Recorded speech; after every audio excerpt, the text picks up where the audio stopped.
السلام عليكم ورحمة الله وبركاته أعضاء ومشاهدي قناة بيجر 203. نتمنى من الله أن تكونوا بخير.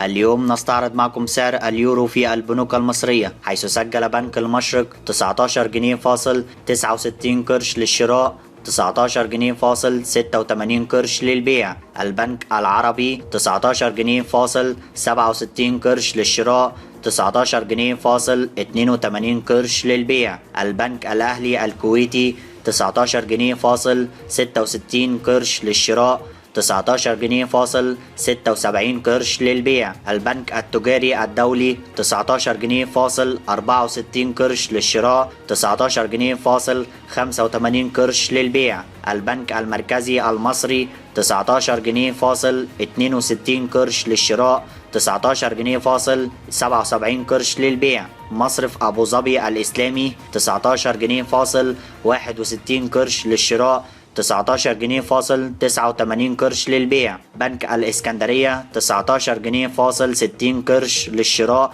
19 جنيه فاصل 71 قرش للبيع. بنك كريدي أجريكول 19 جنيه فاصل 59 قرش للشراء، 19 جنيه فاصل 86 قرش للبيع. بنك بلوم 19 جنيه فاصل 59 قرش للشراء، 19 جنيه فاصل 86 قرش للبيع. على ذلك فإن بنك المشرق أعلى سعر لليورو اليوم مسجلا 19 جنيه فاصل 69 قرش للشراء، 19 جنيه فاصل 86 قرش للبيع. شكرا لكم أعضاء ومشاهدي قناة بيجر 203، والسلام عليكم ورحمة الله وبركاته. إن أعجبك الفيديو لا تنسى الإعجاب والاشتراك في القناة.